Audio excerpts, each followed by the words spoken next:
Michael Boyle's StrengthCoach.com presents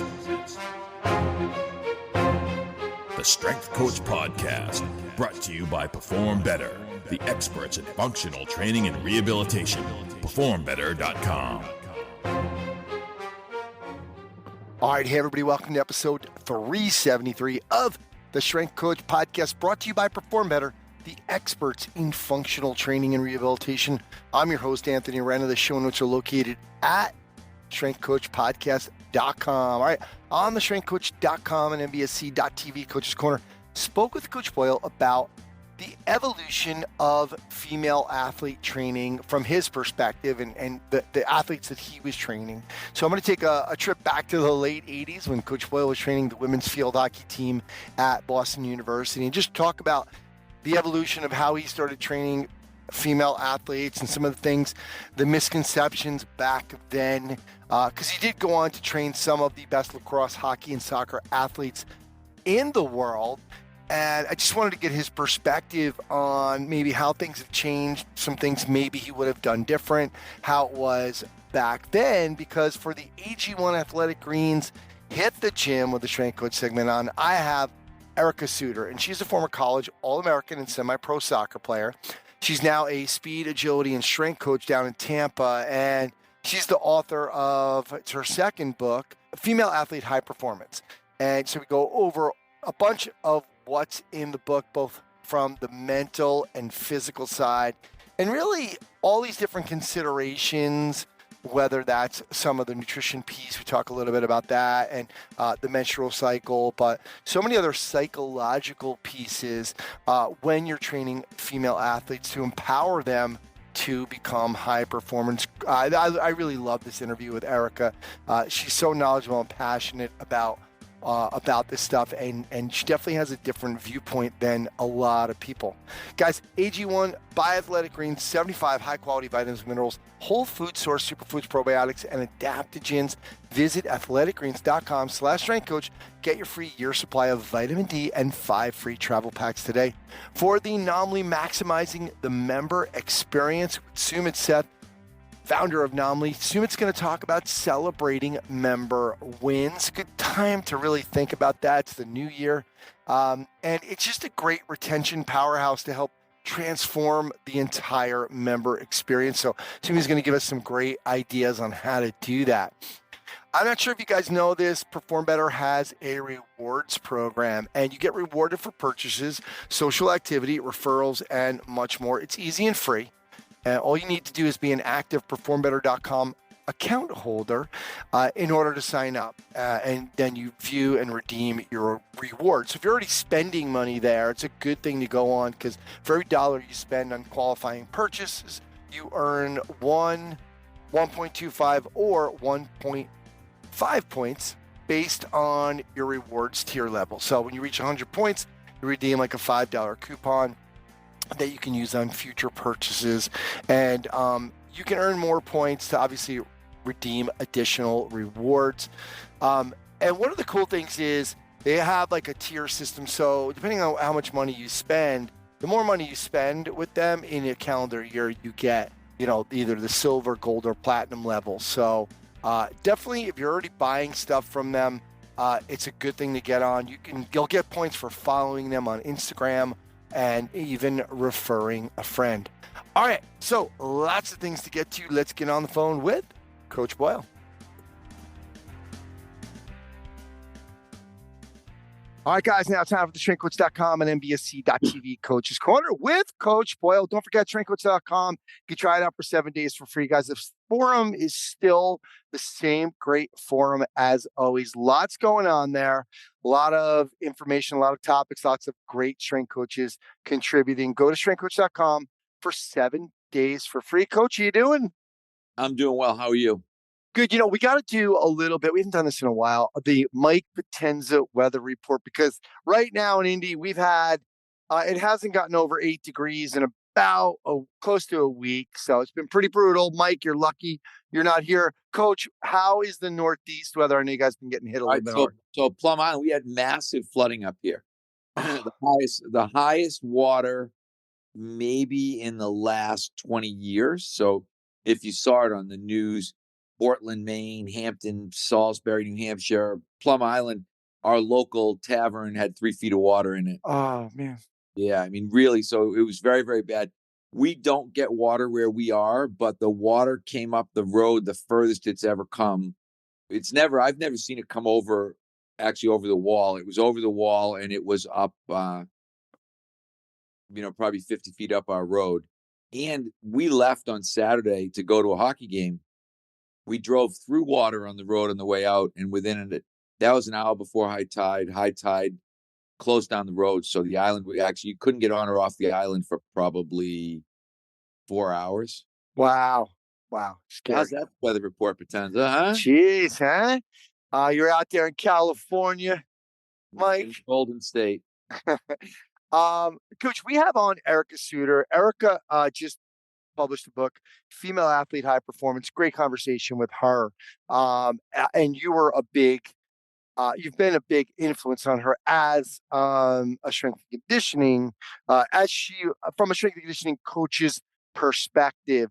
We were talking about, she wishes she got a hold of you earlier when she was just an athlete, but because she loves everything that you've done, been heavily influenced. But I wanted to talk about this evolution of training females with over the years. You just told me you were really training some females athletes in the 80s.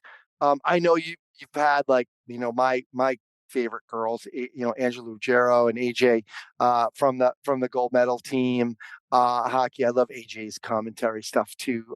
She's the best. And then the Hillary Knights and then who influenced people like your daughter, Michaela, and then kind of looking into what you're doing now. We talk about Mia, where you did the youth conditioning program. We saw Mia as a little young girl. Same thing with Mark. Now they're both in college. Pretty cool. But talk to me about the early days of, were you doing anything different? What set you apart?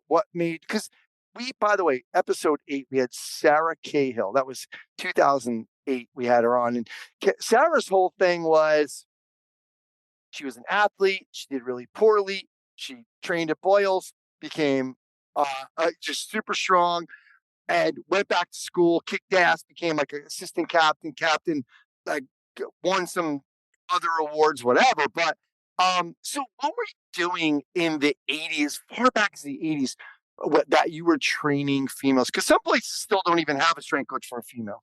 Well, it's interesting. What we did is, I think in everything that we've ever done, honestly, we were really progressive. And I remember looking at our females right off the bat and thinking, wow, there's so much, at that time, there was so much bullshit about females. They don't have enough upper body strength. They shouldn't be doing chin-ups. They blah, blah, blah. There was just a lot of junk that people were saying. And I kind of looked at them and thought, because in my first group of women, probably prior to that 98 team, I would have started with them in like 96.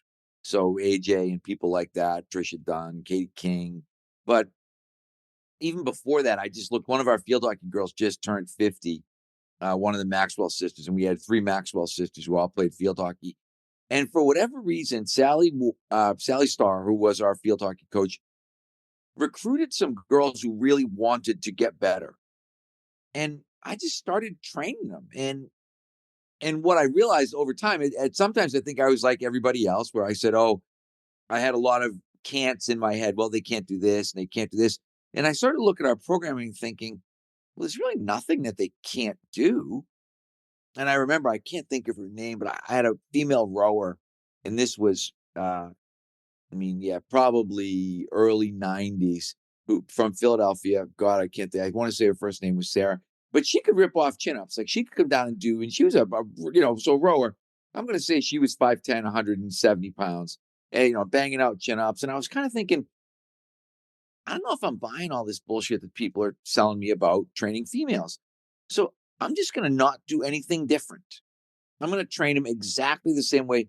So, and it's my favorite story. One of the girls on the field hockey team came up to me one day and she said, I figured out the difference between the field hockey program and the ice hockey program. I said, what is it? I bet you did figure out the difference. She said, the difference is the word field. And I said, you are 100% correct. Because our our men's ice hockey program, it didn't say ice hockey, it just said men's hockey, and theirs said field hockey. And I kept them on separate boards because I didn't want the women knowing they were doing what the men were doing, because they were more, I think it was more psychological for them than it was for me. So their program was down there, and this is okay. This is what you're doing. You're doing cleans, you're doing front squats, you're doing chin ups, you're doing bench press.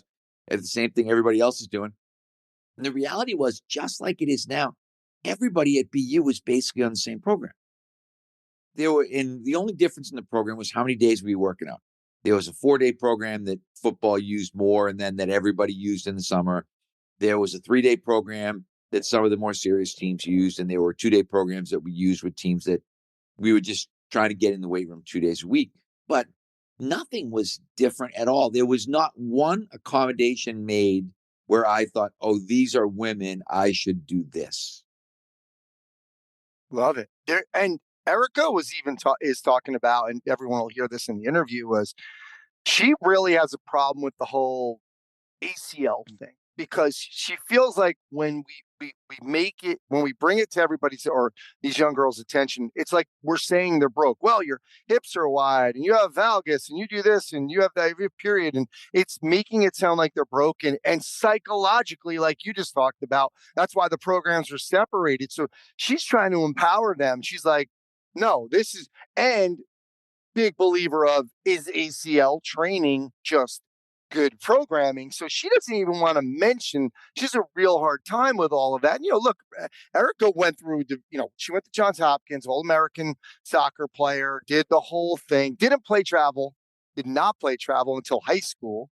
And then, so she, as a kid, she played multiple sports and playground stuff, and had a good strength coach at like the end of middle school and in high school, actually, where she got a little bit stronger. But I think I love that idea about, and I know, did you get caught up at all in the beginning? I remember the 2000s, the early 2000s, there was this idea of like trying to figure out the whole women's thing. Was it just that they weren't strong? Were you guys having any issues with the field hockey girls with ACL problems?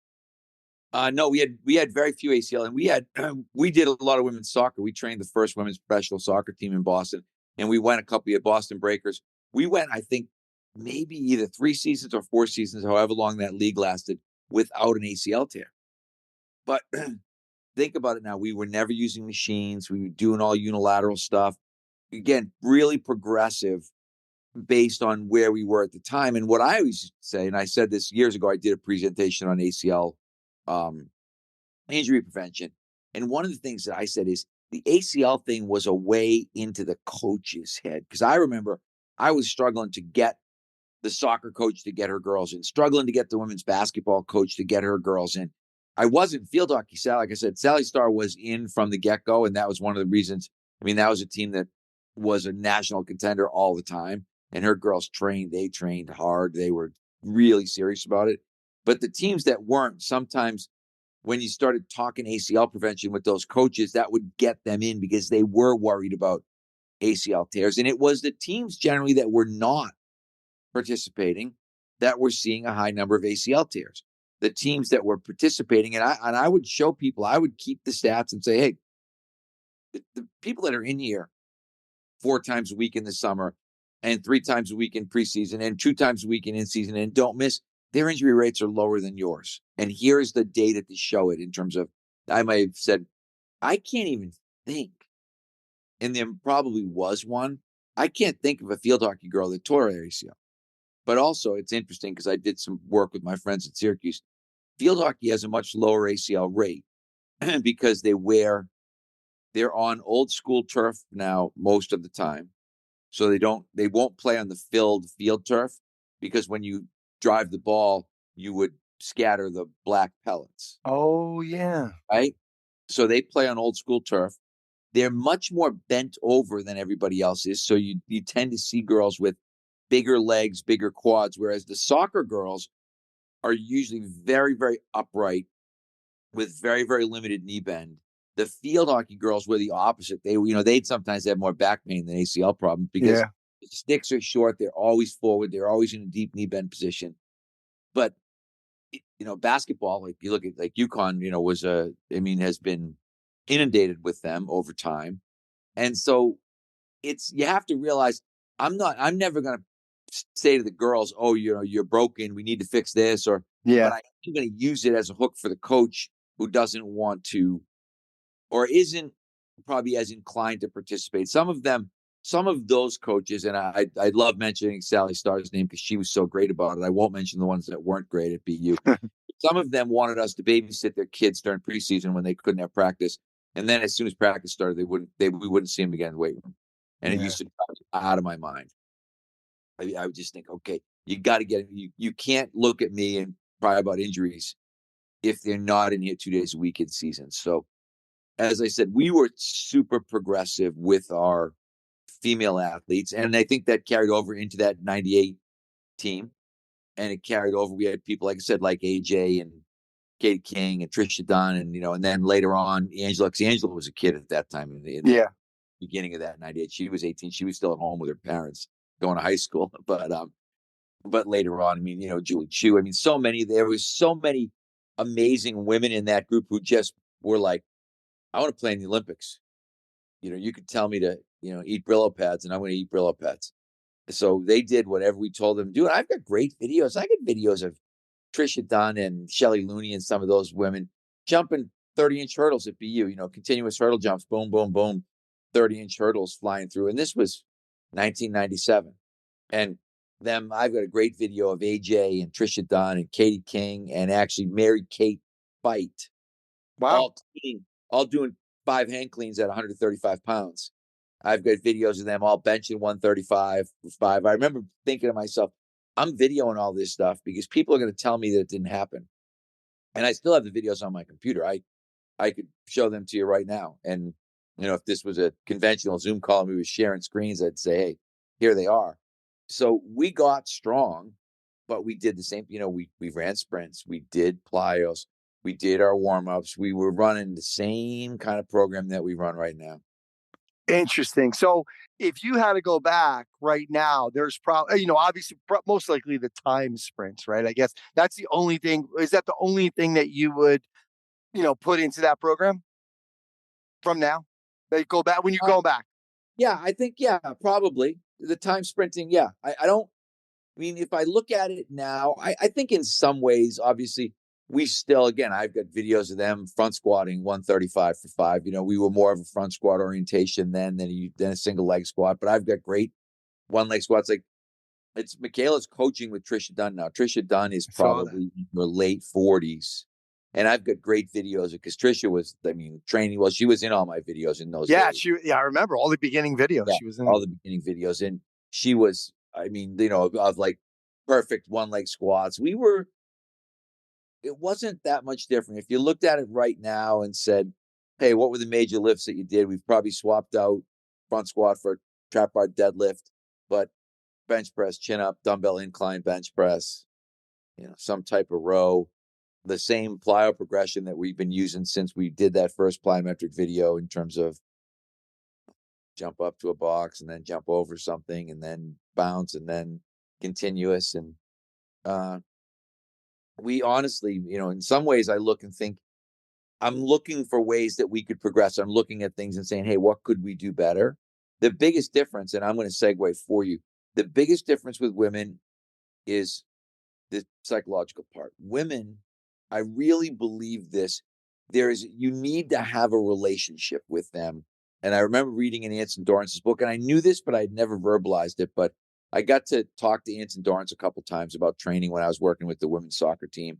And he wrote a book called Training Soccer Champions. I still have a couple copies downstairs. I buy them 5 or 6 at a time, and I always give them to anyone I know coaches women. I say, this is the best book ever written on coaching women. And it's supposed to be a soccer book, but it's really a book about how to coach women.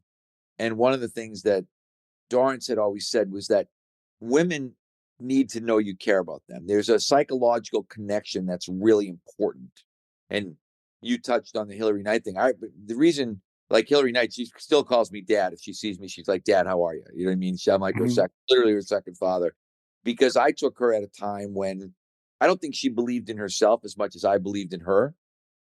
And I remember looking at her and thinking, like, what are you doing? Like, you could literally be the best player in the whole world. And I think she was a little uncomfortable. She was young. She was 5'10". She was 180, and I think she was one of those people like, can I just hide in the back and no one will bother me? And then I can just go play hockey and be really good. And I was kind of like, screw that. You got to get out to the front here. You got to be the person that everybody's looking at because of how physically gifted you are. And I think for her, I kind of forced her out of her shell a little bit and made her think, and that's, I always remember, I'm so proud of her being when she was in the body issue. I was like, here was someone who probably couldn't have been less comfortable training in the weight room. Maybe, and I don't know this, but I'm alluding to this with like sort of her size and her weight and all of these Yeah. things. And then 10 years later, she's posing nude in the body issue of Sports Illustrated. Yeah. And I mean, I put that in my book when I rewrote Functional Training for Sports. I put a section in there about Hillary in terms of female body image because I wanted people to look and think like, hey, I wanted my girls to be proud of the way that they look. That's why even now, and I told you I wouldn't let you talk during the course of this interview, and I'm not. I've always had a policy in the gym that women can wear tank tops and men can't. And I've had people, Danny Gableman, I remember Danny Gableman coming to me one time and saying, that's just sexist. You can't do that. And I said, yes, I can, Dan. I said, when it's Dan Gableman Strength and Conditioning, you can have your own policy. I said, right now it's Mike Boyle Strength and Conditioning, and that's my policy. I said, I want a girl that's going to be like looking at her biceps with a tank top on and thinking, man, I look awesome. I do not want a boy with a tank top on looking at himself in the mirror because they all think they look awesome. You know what I mean? Like, Yeah. every boy who's picked up a weight thinks he looks unbelievable. But at the time when we were starting out, our women didn't. There was it was kind of like, well, do I wear tights? How long should my shorts be? Should I wear short shorts, long? You know what I mean? And it was like, and then eventually, all of a sudden, I got girls who are coming in and they're like, they're working out in tights and a tank top. Yeah. And they're looking at themselves in the mirror thinking, something, I look freaking awesome. And I remember thinking at that time, okay, we've really accomplished something here because now we've gotten over the body image issue. We've gotten over because again, if you're a great female athlete, and I've said this forever to the girls, you don't weigh what your friends weigh. You can't compare yourself. You look and think, I've got a friend who's a size 0 and she weighs 110 pounds. And I look at it and think, I'm wearing an 8 and I weigh freaking 165.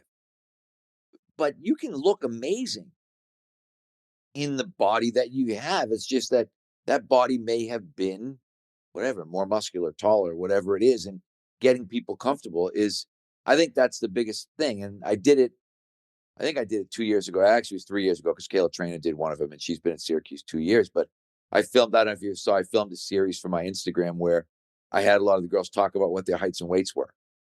I remember that. Yeah, Yeah. because I really wanted, and I did it because a friend of mine had a daughter in high school who was just super uncomfortable as a female athlete because, again, bigger girl, doesn't look like her friends, but in great shape, an unbelievable athlete, 3-sport star, but again, so uncomfortable in terms of, what I look like. And I said, I want her to see Kayla Trainer saying, I'm 5'9", 165 pounds, and Hillary Knight saying, I'm 5'10" and I'm 100. Hillary was literally like, I'm 5'10" and I'm between 170 and 185, depending on the time of year, I think is what she said. And I remember thinking, that's fucking awesome. Excuse Yeah. me. But it's awesome to have one of the greatest, like maybe the greatest female hockey player ever, arguably, if you're American or Canadian, you'll fight that battle. But just standing up there saying, yeah, between 170 and 185, depending on how serious I'm taking my life. And when you're a high school girl and thinking like, oh my God, Hillary Knight weighs, 185 sometimes, that has to make you feel better about yourself because when you're that high school girl, you're struggling between what do I think I should look like as a young female and what do I think I should look like as a young female athlete? And those two things don't always line up. Yeah. And it's so great because I remember going to a New York Liberty game. This is like 2000. And Rebecca Lobo was on the team. And I remember all these little girls had Lobo shirts on. Honestly, it hit me. I was at my buddy where he was a security guy at the bar we worked at, and he knew Rebecca. So we were actually sitting in her seats, by the way. And so he said, he was like, I just looked around, I saw these shirts, and it hit me. I was like, these girls, what shirts were they wearing before? Were they wearing Gretzky and Jordan and Brady? I mean, what I mean? So it's like, not back then, Brady, but you know what I mean? Like, it's just, they didn't Yeah. have the role models. It's so cool that they have these young women who now can influence them, and they could see, hey, it's okay to look like that, and she's a star and everybody loves her, whatever, without just, you're not about your body. So I love that idea. Yeah. I mean, like you've had Molly on, I mean, it's so much, there's kind of a whole agenda here in terms of uh, females being comfortable being who they are, and strength training being part of that. And the idea that, hey, there's nothing wrong with being strong. There's nothing wrong with looking at someone and thinking, hey, she looks freaking jacked. She looks unbelievable. Or, seeing like our girls, like, people come in all the time. Alex Carpenter's playing down in New York. I mean, you'll come in and Alex Carpenter will be ripping off chin-ups with 45 pounds. And people, I mean, you stop and take notice. You think, she's pretty strong. And then you go watch her run, and she's literally, I would say she's running AHL men's times. So she can't, she's not quite as fast as Eichel. She's not quite as fast as, as Kreider or as Miles Wood.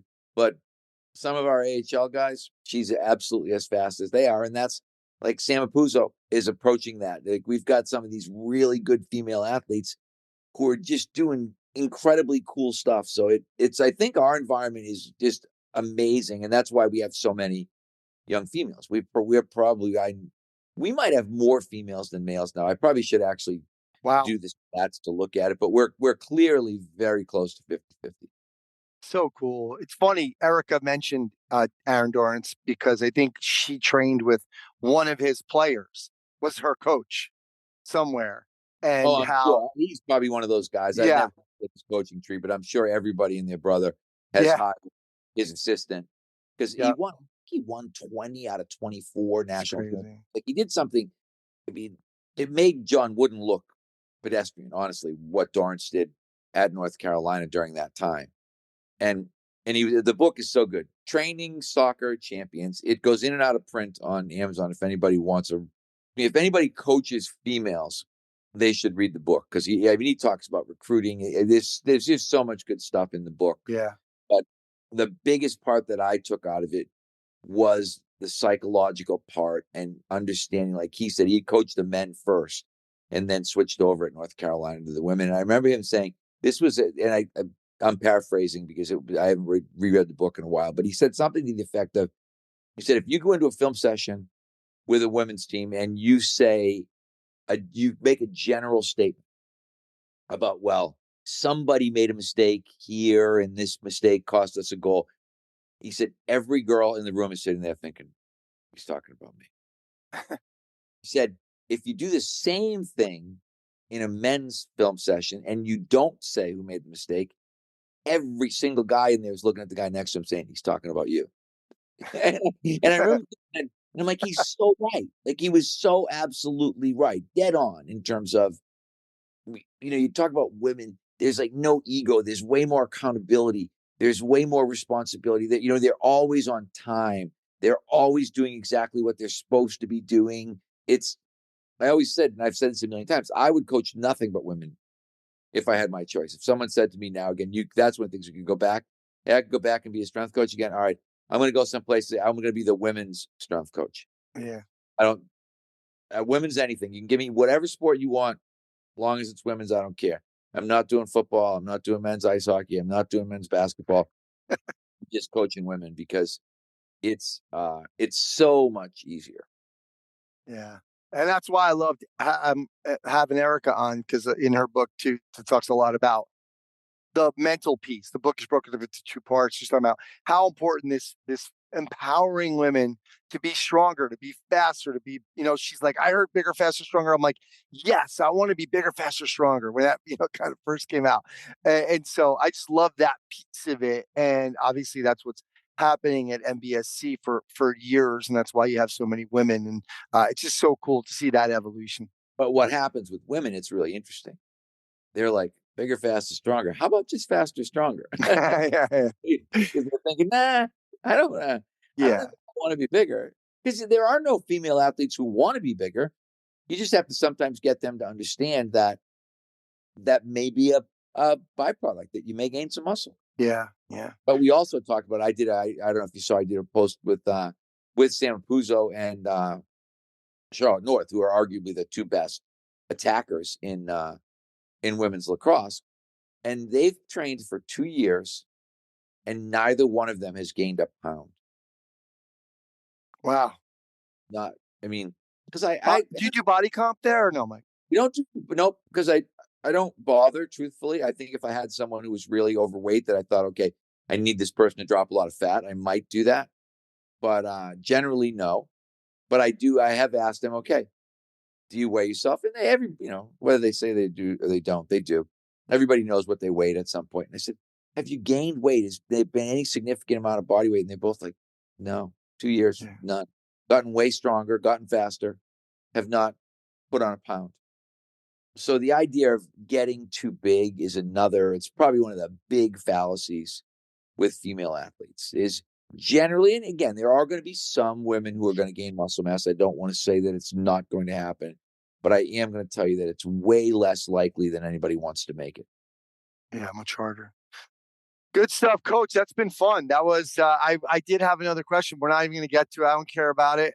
This was awesome just to kind of go through the evolution of women's training with you over since the 80s. So thanks for doing this, and we'll talk to you next time. You are entirely welcome. Thank you. This was a good one. I appreciate it.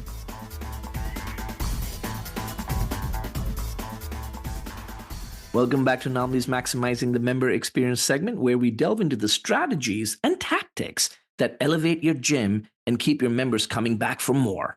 I hope you all had a wonderful holiday season. I sure did.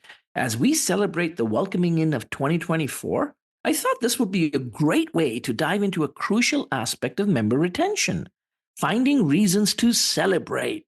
Imagine this: a gym where every achievement, big or small, is recognized and celebrated. It's not just about lifting heavier weights or hitting a new personal best. It's about acknowledging the progress, dedication, and effort your members put in. Celebrating these wins can transform the entire member experience. The impact of recognizing achievement goes far beyond a simple pat on the back. It fosters a sense of belonging and motivation. It's like fuel for their fitness journey, and it's a retention powerhouse. When your members feel seen and valued, they're more likely to stick around. So, what kind of accomplishment should we be celebrating? The possibilities are endless. It can be milestone driven, such as the member's first 5K run, or showing up for their 100th session, or hitting a weight loss goal. I'm sure you already know about those. It could be also date driven, their gym anniversary, their birthdays, or the day they adopted their furry friend. Now, those are the more common ones, but it could also be expanded to include so much more, like mastering a new yoga pose, or recognizing a member who consistently shows up, or someone who just improved their form, or stuck with the exercise when they wanted to give up. There is tremendous impact in these small victories. Acknowledge these efforts. Remember, celebrating isn't just about the achievement itself, it's about the journey and the effort behind it. And little hinges do move big doors. I mean, it could be something that you manufacture to give them the kudos and encouragement that they need to keep showing up and keep working on their fitness journey. For let's face it, accountability's twin sister is celebration. It's the yin yang effect. From a recognition perspective, one could create a wall of achievements where the names and accomplishments are displayed proudly for all to see. Social media is a gold mine for celebrating the victories. Share success stories, shout outs, and before and after transformations, with their consent, of course. Not only does it celebrate the individual, but it also inspires others and showcases the supportive community within your gym. Let's not forget about personalized recognition, a handwritten note, a shout out during a group class, or a personalized text or an email congratulating them on their progress. These gestures create a personal connection that speaks volumes. And never underestimate the power of team challenges. Encourage group goals like completing a certain number of workouts collectively. When the team triumphs, celebrate together. Host a special workout session or a healthy potluck to commemorate their achievement. And when you pair the recognition with some kind of swag, oh my, oh my, oh my. Through that souvenir, now you're building strong bonds and gym culture that your members can take with them and show off as a walking billboard, quite literally, everywhere they go. One of my favorites being t shirts. Now, not just any t shirt they had to earn. These souvenirs help your clients build personal connections with you and your brand and is a great reminder of the life-changing transformation they're experiencing due to your expert coaching and their hard work. Baseball caps, vacuum sealed water bottles, and custom branded smoothie cups and tote bags. These are all great ways your clients can show their pride in being a member of your gym. People yearn for a sense of belonging, and these tools make it easy for clients to be part of your tribe. All right, then, this is Sumit Seth, co founder of Naamly, and I hope these ideas get your creative juices flowing and inspire you to integrate more celebrations into your gym culture in 2024.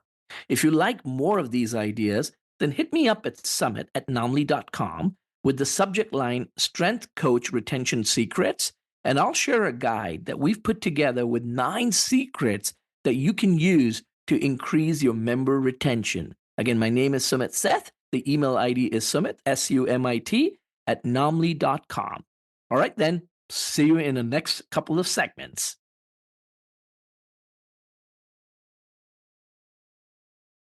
All right, guys, now time for the Hit the Gym with the Strength Coach segment brought to you by AG1 by Athletic Greens, 75 high-quality vitamins, minerals, whole food sourced superfoods, probiotics, and adaptogens.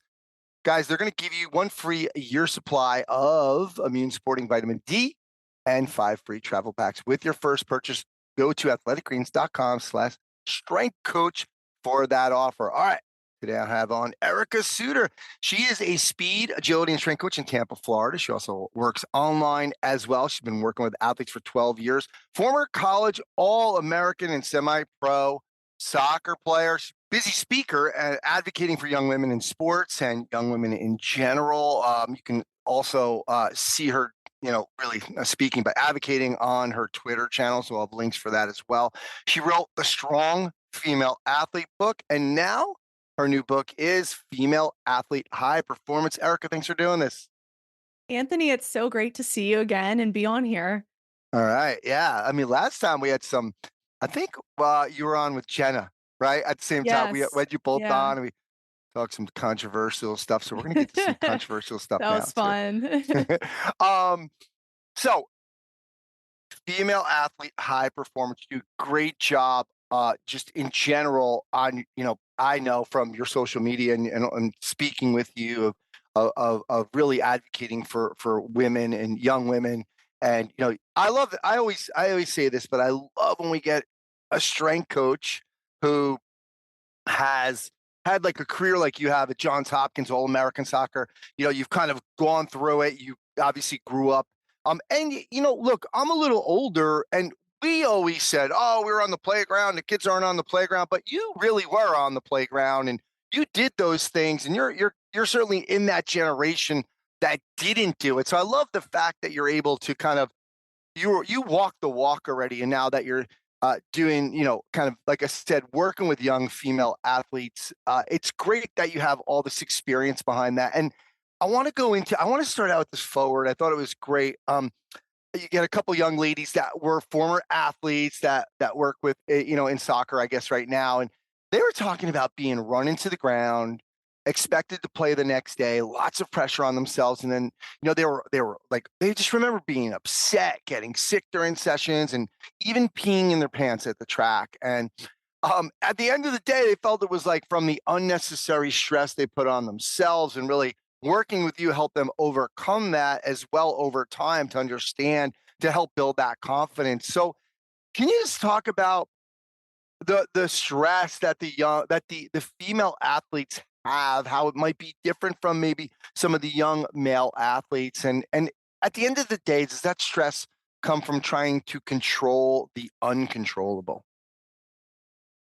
I absolutely love the forward soccer girl problems. They are my absolute favorite. And Shannon, Carly, and Alana did such a great job. And they're actually my age, so they're in their 30s. So we all played college soccer around the same time, like 2012 to like 2016 timeframe. And back then, when I was at Hopkins, I didn't have a strength and conditioning program. So we were kind of like left to fend for ourselves. And even soccer girl problems said the same thing. They didn't really have a strength coach at their college who really understood the demands of soccer, but also what female athletes needed specifically.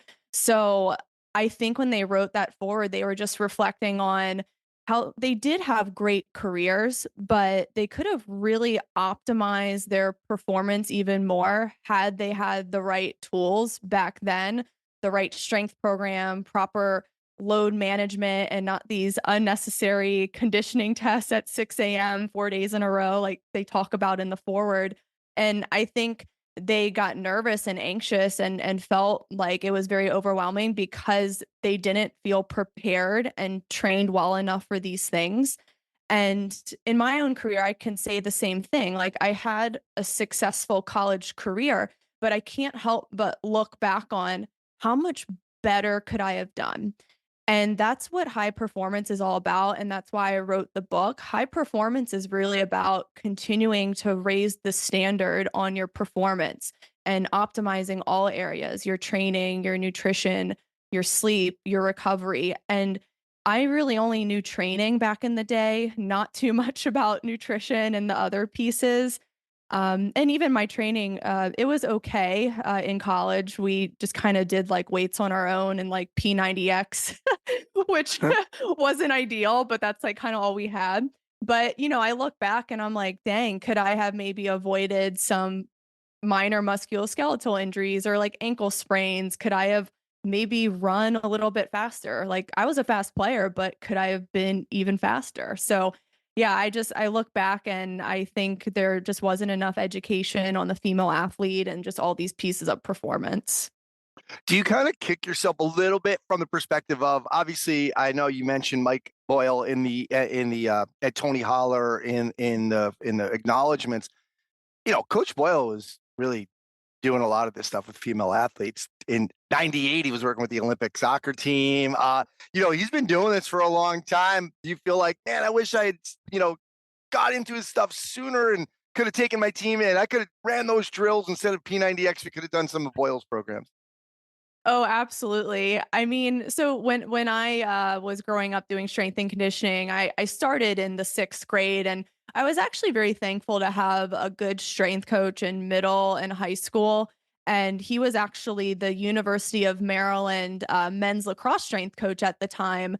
And I did a camp with him every off season, and we learned how to deadlift. We learned the Olympic lifts, and it was amazing. But then when I got to college, I didn't really have that anymore. So yes, I wish I had like a good strength and conditioning program that translated to soccer performance instead of just doing like bicep curls and tricep extensions with P90X. Yeah, it's kind of crazy. I trained a young man when I was at Equinox 20 years ago, but he was in high school at the time, and he was going to go on to play college tennis, and he went to Fairfield, and that was like kind of low end Division 1, but he loved the fitness so much. I love the kid. So I used to have him just come over, hang out, and we would like, because he played guitar, he loved rock, and so we would like work out, and then I would like be like, they couldn't afford full training, so I'd like, Ryan, just come over and we'll do some training. And he loved it so much that he got so into it that because sports like that, tennis at a college like that, they really didn't have the budget, or the strength coach didn't care. So he took it upon himself to do it. And it's kind of funny. I think like Johns Hopkins, man, are you kidding me? Like they didn't have somebody specifically like, the intern, like even like how they sometimes, branch off. They have a director of performance, a strength and conditioning coaches, and then some people who take multiple sports. It's kind of crazy. It was, but the crazier thing was 2 years after I graduated, then they brought someone in who was Oh, qualified. So I was like, dang, I just missed these people. But at the time when I was there, it was really only the men's and women's lacrosse teams that actually had a strength and conditioning program, because they were like the D1 teams at the school. The rest of us were D3. So we just kind of got the short end of the stick. yeah, yeah. Now you talk about, let's go back to this a little bit about this kind of opening piece here, and find understanding about okay, we want to be over prepared from the perspective of going in, but that can be kind of got to be careful with that statement, right? Because being over prepared sometimes means overdoing it for some people. Like it's like, oh, I got to do something every day or twice a day or three times. That's the mentality, right? Because it can lead to this idea of overtraining. And I just wanted to see in your from the look, we're talking to strength coaches here, and we can't always control everything, like what those practices are going to be. We talked about this earlier. You and I did, like that, especially when you're in the private sector. You don't even have a conversation with that sports coach. So talk to us about, how do we avoid that overtraining? Is it really just controlling what we can and education about nutrition, sleep, managing stress, et cetera? How do you do it with your athletes? So by over prepared, I mean not just over prepared in the training piece, but over prepared in all of it. Over prepared in nourishment and hydration, and not just saving it for like the night before or the day of your training, and then over prepared in your sleep and chronically getting quality sleep, and over prepared in your recovery. So it's not just doing as much as you can in training. It's like Mike Boyle says all the time, you have to have the minimum effective dose that is potent enough to get a really good adaptation and not keep you in chronic soreness or constant mental burnout. And when I talk about being over prepared for my Hopkins preseason, yes, I trained hard in the off season, about 4 to 5 days a week. But then those weekends in the summer, it was time to enjoy. It was time to recover and go to the mall or movies with friends, maybe take a beach vacation, and just really have quality training throughout the week while also keeping good recovery in mind. So by over prepared, just really going into that preseason strong, fast, powerful, but also energized and ready for those 3-a-days. And, for better or for worse, I mean, I have my opinions on 3-a-days and even 2-a-days now, but I felt when I went in, even though those 3-a-days were really intense, I wasn't so chronically sore during that preseason. I felt good enough to handle the load and mentally be okay. And I even had energy when I woke up, and I was like, all right, another fitness test, another 3-a-day, let's do it. So yeah, I just tried to over prepare the best I could. But obviously now, knowing what I know on all these pieces of performance, there are definitely some things I would tweak. And I'm sure we'll get into that with like nutrition and everything. Yeah, yeah. Well, let's stay on the mindset though, because like I'm listening, I know when I'm reading it, especially you wrote I like the way you did, like you called it the preseason, which is really the intro, and you were talking about your preseason, some of the stuff you're just talking about now, and I'm like, man, that's like you say in the book, high performers are relentless, and some of this I'm thinking, well, who taught you that, or did that just come up on your own, or is there something that coaches can do? So just give us that perspective. You now as a coach, how are you trying to instill that high performer mentality? Because some kids are just not going to be relentless. I think it is something you are definitely born with. Like there are definitely athletes who are more just like innately good at their sport and just super passionate and develop this natural passion for it. But I think you can definitely develop it depending on what role models and coaches you have in your life. And growing up, I was really grateful to have such beast coaches. Obviously, my strength and conditioning coach in middle and high school, he was super disciplined with us, not in a way that was like shouting and being like super strict, but it was like show up early. If you're a minute late, like go home.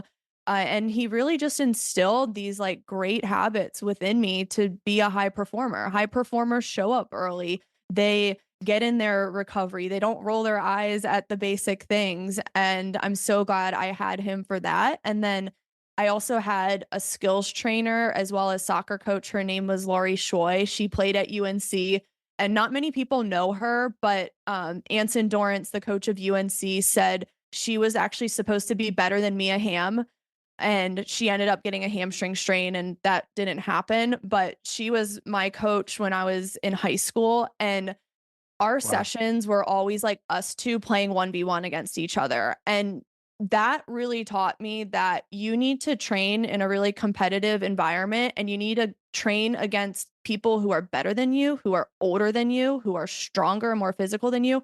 And she was 26 years old at the time. I'm like 16 playing against a Division 1 stud. But that like really taught me, okay, this is challenging, but this is what's really going to get me better and how I'm going to learn. And I really think high performance is that. It's getting into uncomfortable environments, being competitive, raising the bar, and competing against people better than you or training against people better than you. Yeah, and I know in Lee Taft talks a lot about this with the basketball players in terms of you got to be careful with that as well, because a parent might hear what you're saying and say, "Oh, I got to send him on the travel team," which I think you said in the book. You never played travel soccer, right? Did you play I travel soccer? so I started travel soccer when I was in high school. Okay, great. Yeah, yeah. No, Yeah, it so wasn't the I you weren't waited. I 12 or waited a 5 or while. 6. Yeah. Yeah, but yeah, now you see 6-year-olds traveling out of state across borders, and I was on a rec team with like a dad as a coach for several years, and it was fantastic, and I learned so much but had fun.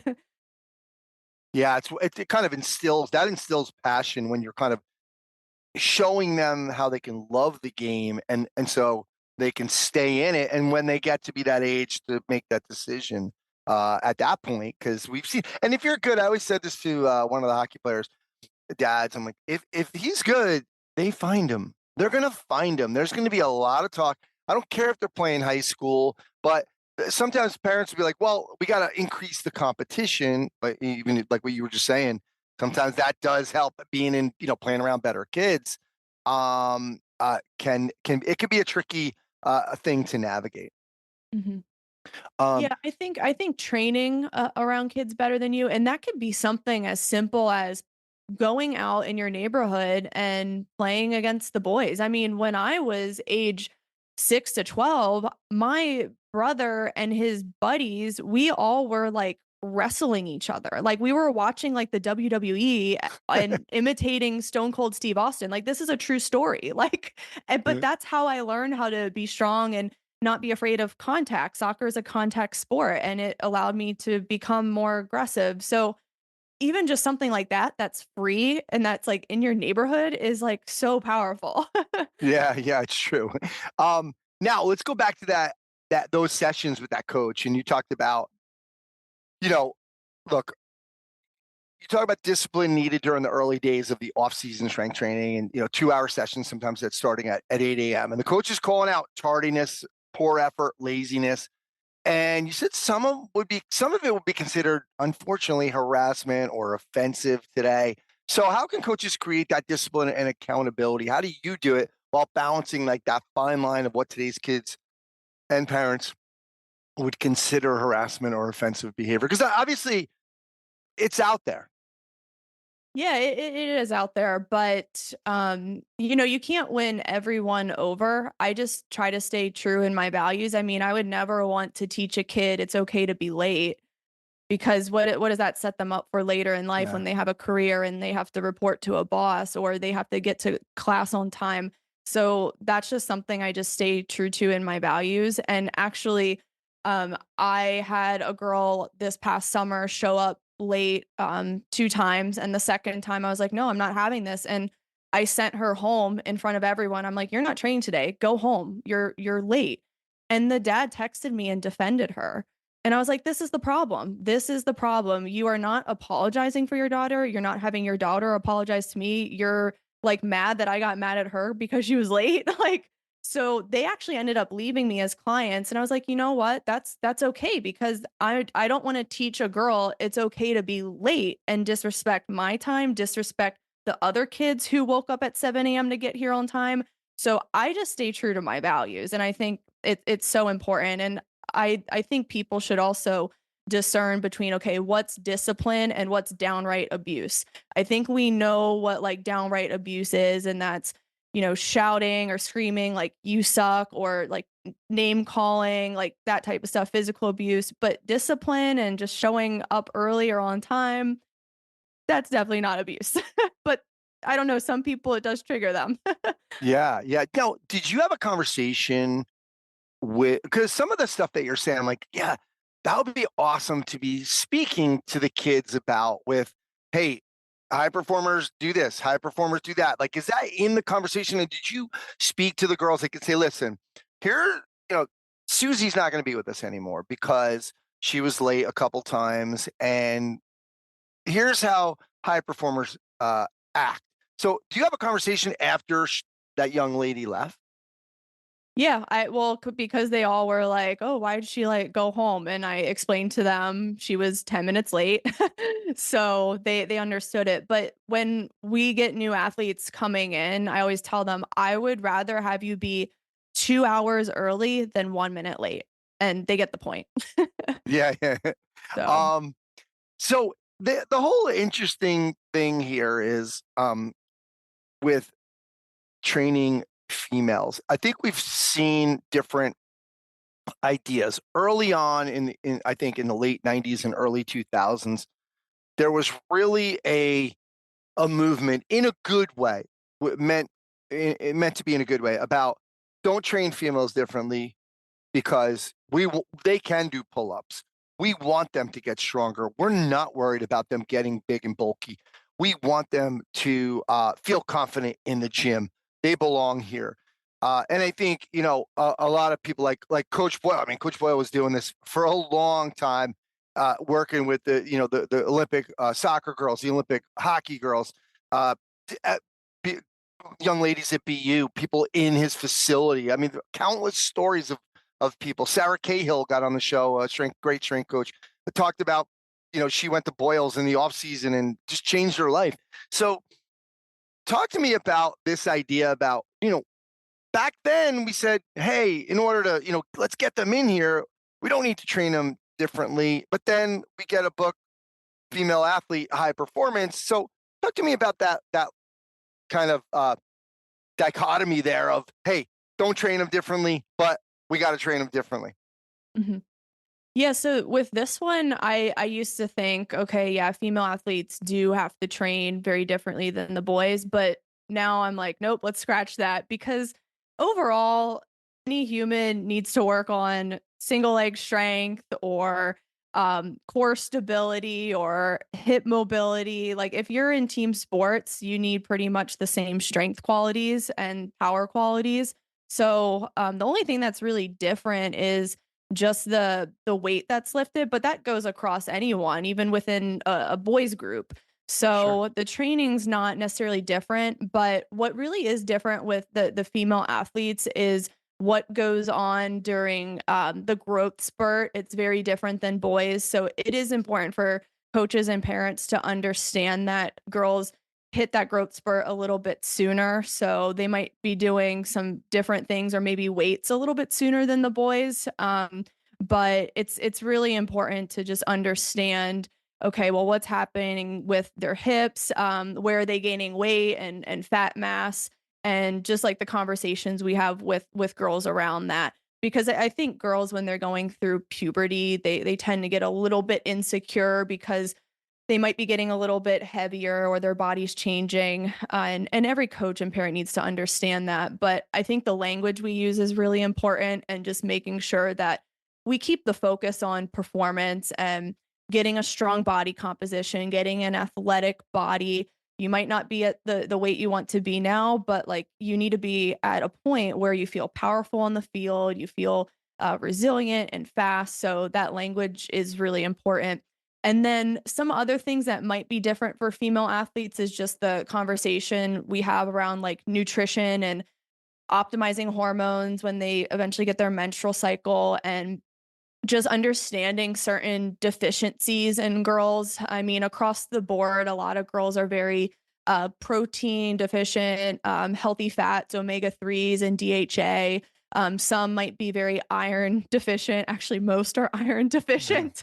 So yeah, that's really how it's different. But overall, the training is similar. Everyone's going to do pull-ups, pistol squats, split squats, RFE split squats, single leg deadlifts. So yeah, that's how it's similar. Yeah. Now let's talk about the injury from the injury perspective, because this is a little controversial. And even in your book, you talk about, hey, we're making excuses with some of the whether that's the getting the period, the Q angle, all of these other things. So you feel this idea about injury prevention is doing more harm than good. And so I know you agree with kind of the Boyle statement about, is ACL prevention training just good, solid training, single leg strength, like all the things you just mentioned? How do we navigate between the realities of injuries to female athletes, like the incidence of ACL injuries, right, and not instilling this idea into them that they're broken? How do we navigate that? I think if we just focus on high performance being first, the better. And there's this whole concept of fragility and I'm broken or something's wrong with me. I'm a victim nowadays. And high performers don't play the victim. High performers are always looking, okay, how can I get an edge in my game, get an edge over my opponent? And they just become this beast, this strong, robust beast. And I was inspired to write this book from this angle because when I was growing up, I didn't know what an ACL tear was till I was in high school. But now I hear 10-year-old girls just so frightened. Oh my gosh, I don't want to get injured. Oh my gosh, like that girl tore her ACL. Like so many people are tearing in their ACL. And I Yeah. think when you become so frightened of it, you do feel like you are broken as a female. Oh, I have wider hips, or my knee valgus, my knee is going to blow. And it might become a self-fulfilling prophecy if you think that way and you think you're broken. And I think it's very important girls just focus, okay, how can I get my total body strong so that I can run faster, jump higher, change direction quicker?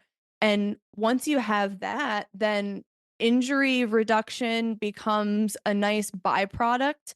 And I think that's much more powerful than just saying, okay, we're going to do this injury prevention program as if it's like its own thing with like mini bands and balance drills. But that's not true injury prevention. So I'm with Mike Boyle on this. It's really just a progressively overloaded performance program.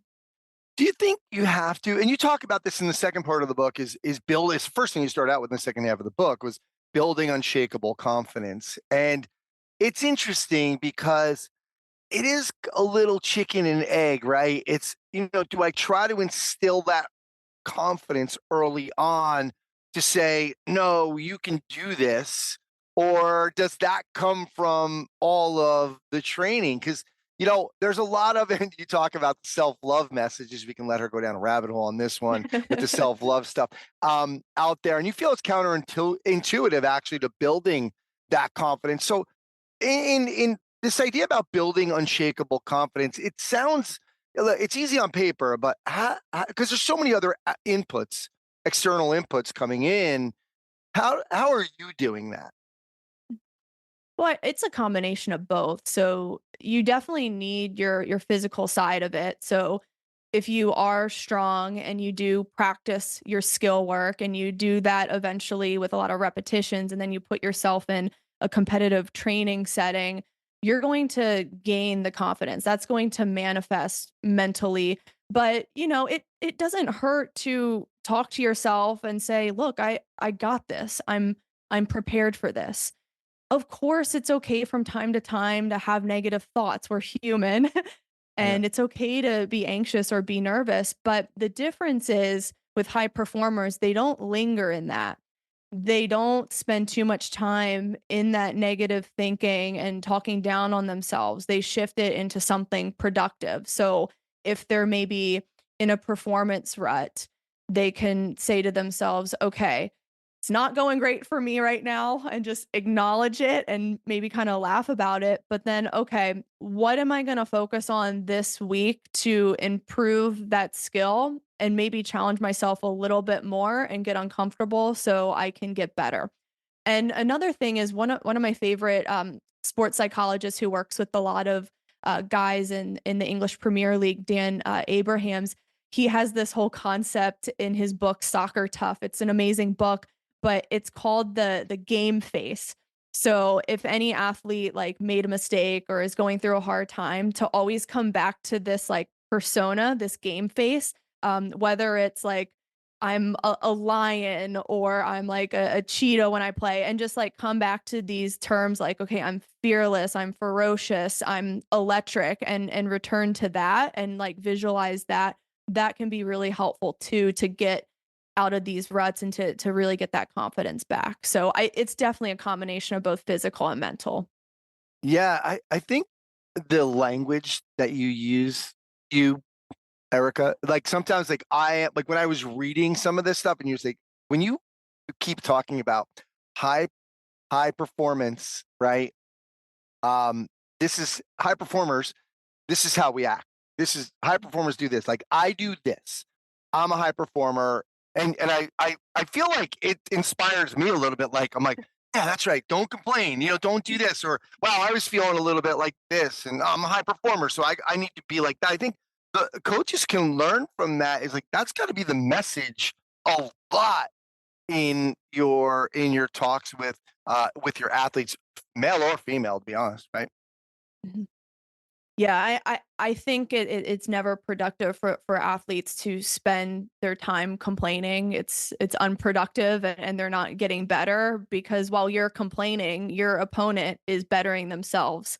So I think high performers, they really lean into that idea of, okay, how can I keep improving, optimizing my performance, and how can I continue to handle pressure with confidence? And I really believe that high performers love pressure secretly because it's for them it's like a privilege, and they see it as, okay, this is motivation to be in this situation where there's so many people watching, or I'm playing against the hardest team. Like that's pressure, but like I'm ready to dominate this.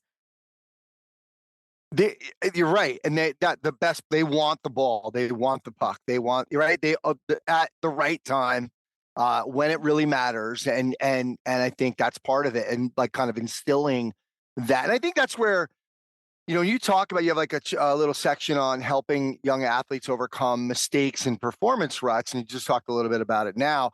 Is like really making sure that we're not really giving them too hard of a time, understanding that mistakes are part of the process and that it's okay to make them because high performers are going to bounce back from that.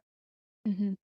Yeah, and in the book, I give a few examples of how even professional athletes, they have made some fatal mistakes in some of the world's biggest competitions. I mean, there was an own goal in the Women's World Cup, but then that was overcome by them eventually winning. I think another example I gave was when Serena Williams had lost a tournament, but then the following year she came back and won. I mean, we see it all the time where these ladies just they might fail, but then it's like the greatest comeback story ever. And that's what high performers do. They make that comeback, and they're motivated by the hard times, and they don't crumble because of them. Well, let's go back to this self-love messages idea, because you have a little kind of rail on it in the book, and some of the authors that are out there that are, it's all about, hey, don't let anyone tell you to do this. It's really about you, right? And you even brought up the idea about putting your own, because they all use the same, put your own oxygen mask on first. And so where does that fit in, though? Is it we need to have self-love, but not too much? Or what? Can you just kind of expand on this for people? Because this is a great section in your book. Yeah, it does go kind of against the messaging that we get from like Rachel Hollis and Byron Katie and all those ladies. And look, like they're fantastic writers. I've read all those books and I think they were really well intentioned with them. But I think the messaging of self-love and self this and self that can sometimes turn into like an unchecked narcissism in a way. And when we're talking about female athletes who are in team sports, it's really about improving yourself, but you don't necessarily just do it for yourself. When it really comes down to it, you're training and nourishing your body and sleeping well and recovering to raise the performance of the collective. Like when we really peel back the onion, it's really more about service and discipline. And look, some days it might not be fun to wake up at 7 a.m. to go to a strength workout, but you have a team to serve, you have a coach to serve, you have a greater mission to serve. And yeah, it might suck and it takes a lot of discipline, but that's really what it's all about. And I think like the self love, call it the self love cult, because it's like it's like we should be doing all these like extra things like, oh, like, have a massage day or, drink that wine or journal all the time. And it's like, okay, that might help, but we need to get down the basics first. And the basics aren't really an act of self-love. It's just the basics of performance so that your team can perform better and you can serve others. So that's why I wrote that section. I just don't want girls to be so about the self that they avoid responsibility, they avoid discipline and showing up for others, and they avoid service. I want to throw a monkey wrench in it for you. What about like a tennis player who's, or a golfer who's out there on their own, not playing for a team?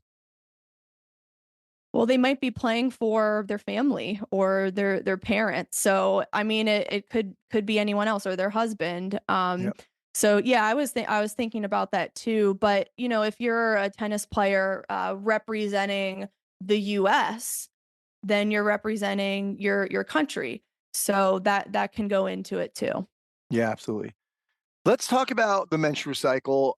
We've heard, I mean, there's certainly, this is where, we need to think about training female athletes different. We've had on here in the past, a long time ago, Janet Alexander talking about obviously during different times of the cycle, and you really break down the cycles and the hormones, everything that's kind of happening during these different phases.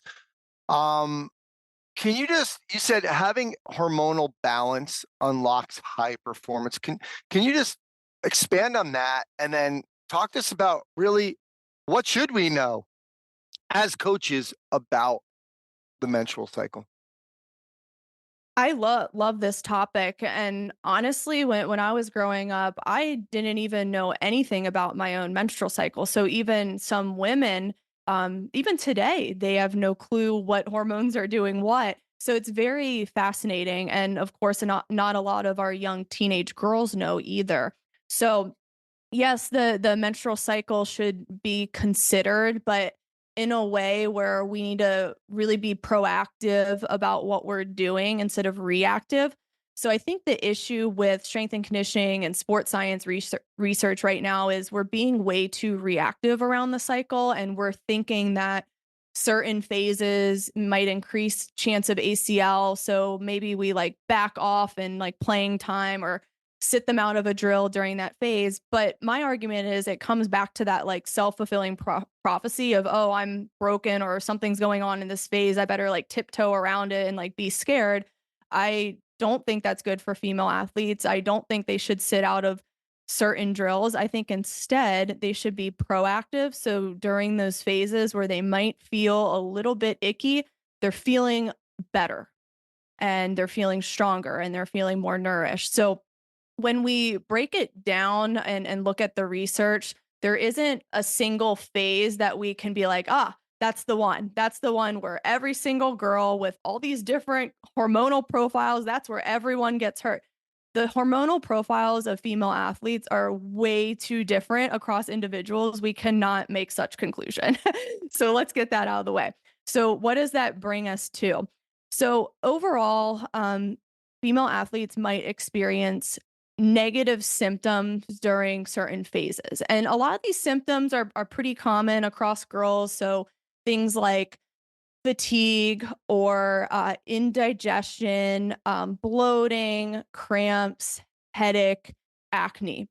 Okay, so we look at all those symptoms and we can definitely see why some of them might increase injury risk, especially fatigue or lack of sleep can increase injury. So what does that bring us to anyway? Okay, well, we need to have proper nutrition so we're not fatigued. We need to make sure we're having the proper vitamins and minerals. And we need to make sure that we're also getting enough nutrition so we sleep well or we have good sleep hygiene. But I don't think we should put a Band-Aid over these symptoms when they occur. So as an example, like some sports scientists will say, oh, during the luteal phase when inflammation is high and girls are getting tired, up the omega-3s. No, you should be having omega-3s pretty much daily. Like, I don't care what week you're on. Most female athletes are so deficient in healthy fats. And what do healthy fats do for female athletes? They improve heart health, joint health, and most importantly, brain function. The brain is made up of over 60% fat, and the brain is involved in all the thousands of decisions we make during team sports. It's involved in our focus and our energy and also our mood. So no, we're not going to have just omega-3s when we're feeling like crap. We're going to have them all the time year round. So that's why I'm like kind of against this whole, oh, we need to like periodize nutrition around the cycle. No, I think we need to just do the basics and be consistent with good nutrition year round because our hormones love consistency. So essentially that would be tracking the cycle, right? Like you talked about that in the book. So that you don't want us to track and track and react based on where we are. Yeah. I don't want to say I'm totally against it because I know some people at the higher levels do a really good job with that because of the resources that they have. Yeah. But for a teenage girl, before she downloads a period tracking app, I would rather have her up her protein and healthy fats first and get the basics done. And then she'll find, okay, maybe I don't really need to track all this because I'm feeling better. I'm feeling a little bit more balanced. And she might not even know what phase she's in because she's feeling great all the time. And my personal story with my cycle really fueled the fire for this chapter because growing up, I thought I always had to deal with cramps and headaches and fatigue and all these awful symptoms. And a lot of girls do. They think it's just, well, we're female. We just have to deal with all this nonsense that comes with periods. But when I started to change my nutrition and get the proper nutrients year round and consistently, my period pains went away. And I was like, okay, there's something to this. Like, this is amazing. And I want for every girl to experience this side of being a female because you don't have to be a victim to your cycle. You can actually enjoy it. And it doesn't need to be this volatile 28 to 30 days. Yeah. And I think, and you mentioned this in that part too, but in a couple other parts of the book about empowering yourself as a female and being happy that you're a female, because that stuff with the period led to, we're women and we get periods and you don't know what it's like and blah, blah, blah, right? So you said there's this self-talk and there's this negative, like, oh, we're female, so we got the wrong end of the stick, right? So like from a mental health perspective too, that could be a big factor. Well, yeah. And resentment's never a good thing. And during that time when I was like, oh, like I hate being female, I hate periods, I never felt good. Like I felt very disempowered saying those things. And I know a lot of girls talk to themselves like that. I get it. Like we all go through it before we like finally see the light that we can get out of it. But I realized I'm like, dang, like the fact that I'm like saying I'm like an empowered woman, yet under the same breath, I'm cursing my own gender makes no darn sense. Yeah. So I was like, no, I am empowered. I am a female, and there are things I can do to feel better about being a female. Yeah, you turned it around. You were saying like, wow, we can have babies because of this, right? You were saying like, Mhm. isn't it a miracle? And it's amazing, and we get to do this, and like kind of looking at it more from that perspective, like a this idea about gratitude, right? Like saying like turning it around, looking at it like that. Yeah, absolutely. Yeah, and even for girls who don't eventually want to conceive, it's like, look, like you can escape PMS. It can become a thing of the past. You don't need to become tired and moody and all over the place at certain times of the month. Like it doesn't have to be your story, but it's going to take hard work with your nutrition. Yeah. So for the average coach, though, strength coach, and so if we're not tracking the cycle anyway, because like whatever, let's say we don't have enough information anyway on that, we're not comfortable doing that.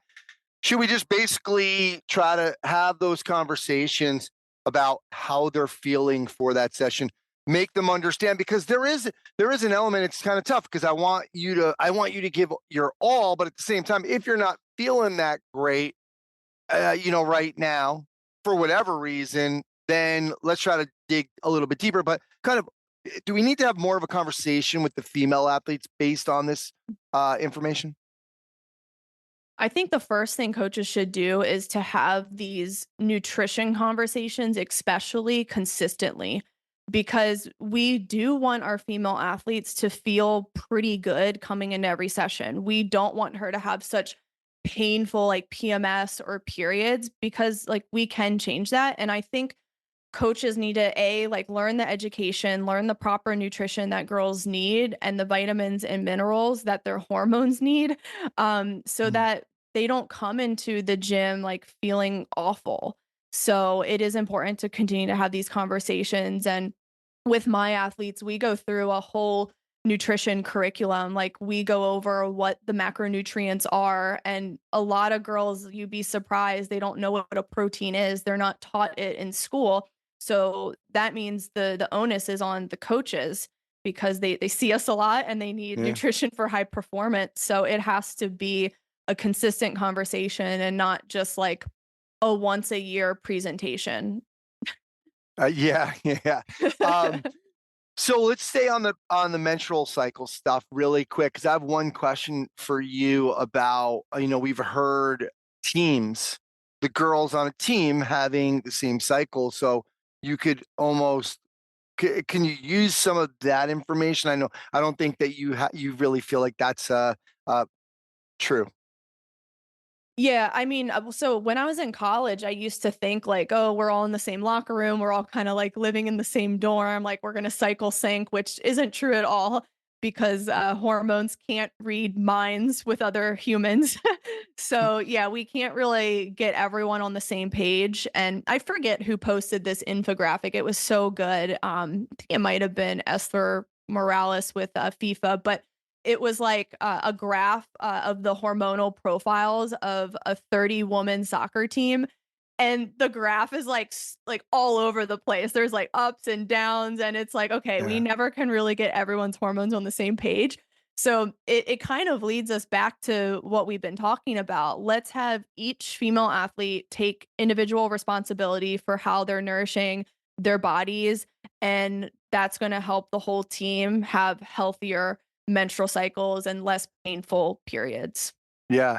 So let's finish up with some of the nutrition stuff. And I think it's interesting you talked about, and it's important because some of this stuff is general, but then at the same time, you're talking about these hormonal profiles are all over the map. So we really need to, the athletes need to take it a little bit upon themselves to understand how to find out what affects them. And you were talking about the elimination diet. Can you just go over the elimination diet what it's about, and how it can help young athletes, especially young ladies? So I think I end the nutrition chapter with the elimination diet. Hmm. So we do start off, okay, let's get the basics down first. Let's make sure you are prioritizing protein for muscle output, muscle recovery, and mood regulation. Let's make sure you are getting fats, because a lot of girls have been lied to about fats. They've been sold this: get skim milk, get skinny lattes, get reduced fat cheese, you name it, Yeah. 0% fat Greek yogurt. But females really need fats because their hormones, their sex hormones, are made out of cholesterol, which is another whole rabbit hole we can go down on how we've been lied to about cholesterol. But these fats, especially like single ingredient fats, like your avocados, your steak, your eggs, bacon, butter, anything that's single ingredient, your oils, is so good for female athletes, especially for their hormones, soothing their hormones and their brain. So making sure we're prioritizing proteins and fats, and then topping that off with carbohydrates as rocket fuel and using those really strategically. I think the issue now with mainstream nutrition is we're we're over carbing at the expense of decreasing the protein and the fats when it has to encompass all of that. But so many girls just don't get enough protein, and I know this because of my conversations with my girls, and they'll have like one egg for breakfast, which is just, it's so sad because that's 6 grams of protein. Yeah. Or they think avocado toast is protein. They're onto something, because avocado is a fat, but it's not a protein. So they need to add some eggs to that. So just like getting these basics right, starting there with good single ingredient foods, and also just like foods that you enjoy that are single ingredient. It's like, if you don't like chicken, then don't have it. Find another single ingredient meat that you enjoy, because when you enjoy the food you eat, you really look forward to it, and it's much more sustainable to stick that plan. So now, once we get that down, with high performers, they're always looking to level up. So it might get to a point in your career, and I wish I knew this back then, because I could have saved a lot of like sleep issues, skin issues, gut issues. I mean, my gut was destroyed for years of processed junk. But the elimination diet is essentially just cutting out certain food groups and then slowly reintroducing to see how you react. Some girls might cut out something like tomatoes. That's a common one, and then they introduce it again, and their acne comes back or whatever. Or they cut out like gluten, and they introduce it, and then their stomach's a little bit upset. So I think eventually, once you really get the basics down for several months, several years, then you can move on to a sort of elimination diet and see what foods are really giving you the energy you need to perform at a high level. Yeah, and I guess you would look at your, if you're tracking what you're doing, and then trying to match, okay, I'm having gut issues, or I'm having fatigue issues, and trying to figure out what are some things that could cause that. What am I having some of those in my diet? And that's how I would start to eliminate them. Is that what you're saying? Basically eliminate those. You're not eliminating like almost everything right now. You're just saying pick a few things that might be causing these problems, right? Yeah, yeah. And for most people, it's like certain vegetables people might be sensitive to, or certain like types of um grains. So just paying attention to that first. But again, it's like one of those really detailed things in high performance that will probably come later down the line for people, after they ensure they get protein first, fat, carbs, and they're eating enough. I think that's really important to nail down before we move on to, okay, what foods am I getting reactions in, or Yeah. seed oils are bad. Like, I agree, but at the same time, like, get the basics down first and just eat enough. Yeah, absolutely. Well, I will say we've been all over the map. Okay. I'm trying to see if I can put it on here. The book is called Female Athlete High Performance. You do a great job with this. There's 2 different sections. One is the physical, one's the mental, and there's all kinds of exercise videos and training workbooks included in this. And we've touched the surface. I mean, Erica goes really deep into the mentor cycle, goes much deeper into the training. We didn't talk really much about the training because I wanted to come up with some of those other topics that I felt like you're going a little bit against the grain on some of them and see where you're at with them. But I want to give you an opportunity right now just to kind of let's pull it all together and you just give us an overview of the book for everybody out there. I think this conversation really covered the center of all of it, but the book is very big and detailed. So with like the training, there's a lot of videos and pictures and different programs. And then with like the nutrition, just like more specific, like grocery lists for single ingredient foods that are really nutrient dense that girls should be prioritizing. And even like the mental performance half, there's so much in there. And I think if like a young girl is reading it, starting with that half might be a great start. So yeah, I mean, I loved writing this book.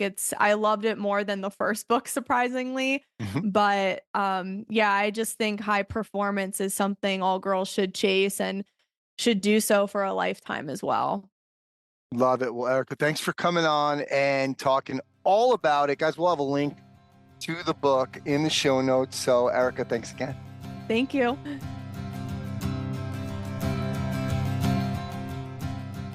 All right, that's going to do it for episode 373 of the Strength Coach Podcast.